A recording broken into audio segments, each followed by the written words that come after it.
హనుమాన్ చాలీసా పారాయణ రోజు అడిగితే తమ్ముడు మాకు కొన్ని బిజీ షెడ్యూల్ ఉన్నాయి, ఊరుకొండలో కూడా సెకండ్ మంగళవారం అది ఉన్నప్పుడు అప్పుడు ఒక మాట చెప్పిన, ప్రతి నెలలో మీకు నచ్చిన డేటు మీకు నచ్చిన వారం మీరే ఒక డిసైడ్ చేయండి అని చెప్పారు.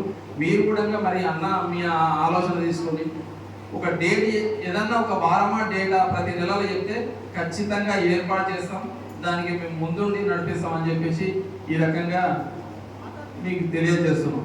ఖచ్చితంగా అన్నగారు మీరు టైం ఇవ్వడమే మాకు అదృష్టం. ప్రతి నెల మీరు ఒక డేట్ ఫిక్స్ చేయండి, ఆ డేట్ రోజు హనుమాన్ చాలీసా పారాయణం ఏర్పాటు చేస్తాం. ఒకరు కాదు ఇద్దరు కాదు 100 మంది వచ్చినా మేము అదృష్టంగా భావించి కార్యక్రమాన్ని దిగ్విజయంగా చేయడానికి మేము సిద్ధంగా ఉన్నాం. అది మీ కృప కలగాలి. ప్రతి ఏమన్నా ఇప్పటిదాకా మీరు అంటే 5 తారీఖు నాడు మాకు ఏ చేతులు లేవు, 5 తారీఖు నాడు అయితే మేము అందరం వస్తాం చేస్తాం. మీ కృప ఉంటే మీరు ఓకే అంటే మేము నెలకు పెడతాం. మీ సహాయాన్ని ప్రతి 5 తారీఖు నాడు మళ్ళీ స్వామి 5 తారీఖు నాడు ఇస్తారా? మరి అదంటారు నీ ఇంటి ఉన్నారు కదా, నువ్వు ఒక్కరి చెప్తే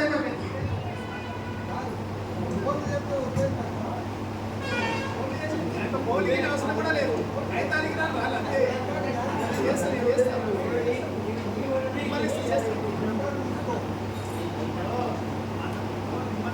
మేము తీసుకుంటాం. మీకు 4 తారీఖు నాడే మేము ఫోన్ చేస్తాం. అర్థమైతే ప్రతి నెల 4 తారీఖు చేస్తాం. మీకు 5 తారీఖు నాడు మళ్ళీ చేయం. ఇక ఎందుకంటే పొద్దున మీరు వస్తాం కదా, 4 తారీఖు నాడు ఎరుక చేస్తా, 5 తారీఖు నాడు చేయండి. పొద్దున వచ్చి మీరు టిఫిన్ చేసుకుని కూర్చొని ప్లాన్ చేసి మీరు అంతేనా? ఓకేనా? చెప్పి ఎటు నువ్వే 5 నువ్వే చెప్పావు వస్తారు కదా. భగవంతుని సన్నిధిలో మాటలు చెప్పుకుంటారే. భగవంతుడి ఆంజనేయ స్వామి ఇక్కడ అక్కడ మనమే మనసులో మాట్లాడుతున్నట్టు ఆయనే మాట్లాడలేదు, మాట్లాడలేదు. నైన్ సెంటి నేను మాట్లాడుతూ మాట్లాడుతున్నాను. అందువలన 5 తారీఖు రాండి చేసుకోండి.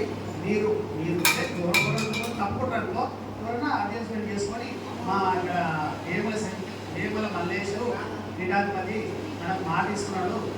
ఎడు మీరు కదా ఎవరు పెట్టారు వారికి మేనేజర్ ఎవరు ఇలా సరే అందరు కలిసి